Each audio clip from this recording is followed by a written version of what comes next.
Yo, what up YouTube, it's Rain. Pow! Mask. Right, so I mentioned in the video that I did for the I think it was the Vaporfly, that the Vaporfly 4%, which I said were the most comfortable Nike trainer, the most comfortable Nike trainer that has released. More comfortable than anything else. But anyway, I digress. What I said I was going to do is compare them with the other version in the range, which is the Nike Zoom Fly, or the Nike Zoom Fly. Sorry, Nike people. Sorry, Nike. Right, so what it is, the Vaporfly 4% are for race day. Hence why they're insanely light, cushioning and all that kind of malarkey. What I'm going to show you now is the actual Zoom Fly. Now, a lot of you might look and say, look, there's no difference in these, Rain. Why are you showing them to us? I don't want to see this. I've seen one performance running trainer. All I want to see now is those Air Force Ones again, and I want to see some more 97s.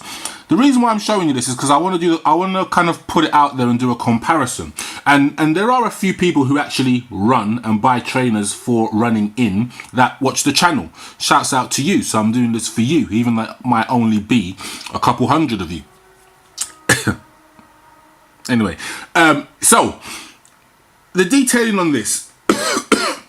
Firstly, it's not as light as the Vaporfly. Definitely not as light. So what you've got here is you've got the, I don't think it's on the Vaporfly actually. I'm going to bring the Vaporflies into shot in a minute. So what you've got the fly wire, which supports the lace holes. And then you've got this lightweight upper. Now for me, it's not as lightweight as the Zoom Fly. The Vaporfly 4%. It's not as light, probably a bit more durable. Obviously, when you're training, you probably put your trainer through a lot more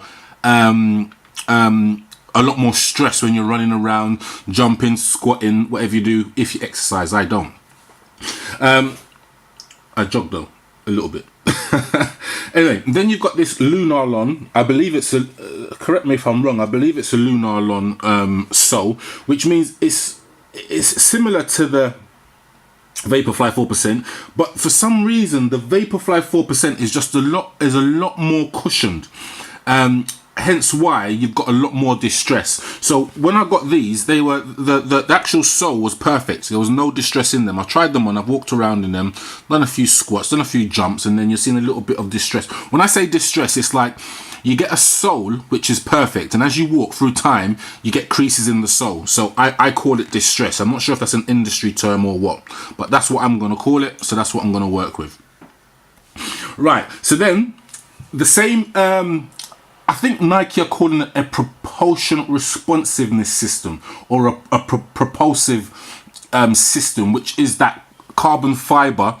And it wouldn't surprise me if the carbon fiber plate is the same as the distance from here, going all the way down through that black line up to the toe. I don't know, because I have never cut one of these open, and I don't intend to spend £129 and then cut this open to see that, oh yeah, it's got the carbon fiber plate and it looks great. Nah, not me, blood. Anyway, but it's got the same carbon fiber plate, which gives you that sensation, that's the words that Nike use, sensation, that you're actually, it's propelling you forward. Now when I say propelling you forward, remember I gave you the that sound effect in the last video, that you put them on and the trainer's almost like you switch it on, it's like it's waiting for you to run. It just gives you that extra kick. The question would be, is that there was I can't remember the guy's name. Nike have another trainer which is similar to the Zoom Vaporfly 4%, where the marathon runner ran the marathon, I think it was in 2 hours, let's call it 2 hours 15 minutes, or was it? Anyway, the plan is to try and get a marathon runner to run a marathon 26 miles in under 2 hours. Now the question would be, is that if a marathon runner ran the marathon in the Olympics and did it in under 2 hours, would this be classed as a performance enhancing shoe, pretty much like drugs, like what Justin Gatlin takes and took to beat Usain Bolt in the World Championships? I don't care. I don't care. Anyway, but anyway, so the design of the trainer is one of those where Nike are very proud of. You've got extra cushioning on on the heel to stop your Achilles strain. You've got some nice padding inside for your actual arch of your trainer.